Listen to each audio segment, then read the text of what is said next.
sir, mahihirapan ka sa pagpapark mo pamaya. Okay. Medyo dire-diretso kasi galaw ng sasakyan natin, mabilis, may bilis. Okay, kailangan mas mabagal yan. Kaya susubukan natin ha. Apo. Ngayon, bago nyo siya i-park, tanungin ko muna kayo po. Apo. Ano-ano yung tatlong klase ng parking na pwede nyo natin gamitin kapag ipinapark natin yung kotse? Bali meron kasing tatlong klase ang parking po. Ano po? Parallel. Okay. Yung ginawa po natin horizontal. Ano yung horizontal? Yung pag ganun po. Ay, hindi na po ba? Ay, yung parallel po. Tapos... isa.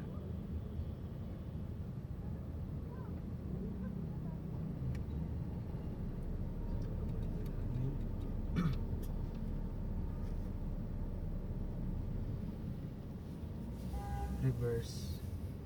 Tapos yung isa po is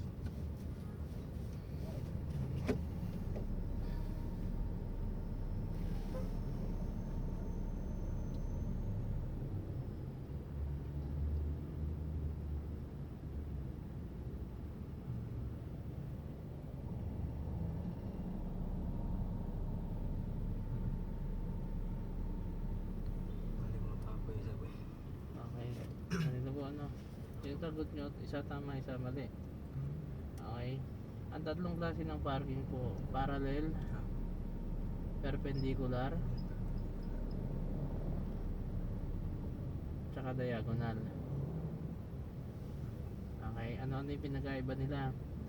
Ang parallel, ito yung pagpapark sa gilid ng kalsada in between ng dalawang sasakyan.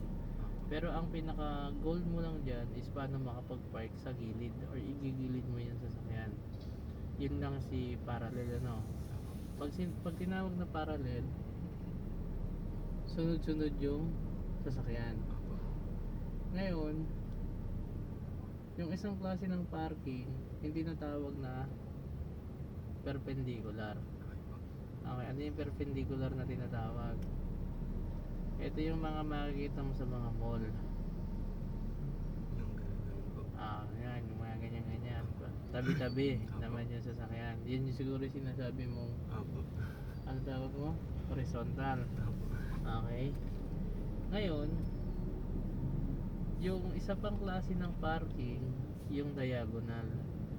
Ito naman yung makikita mo sa mga gilid din siya ng kalsada pero may space pero hindi siya sakto.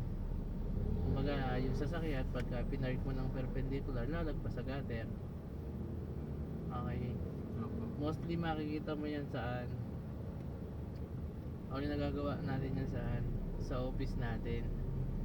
Diba doon hindi tayo nakakapag-park ng padiretso? Bakit? Kasi gawa ng hindi sakto yung space, gawa ng ako. Yung sa lupa po. Maaaring lumagpas yung sasakyan natin sa kalsada kaya ang park na tawag doon ay diagonal.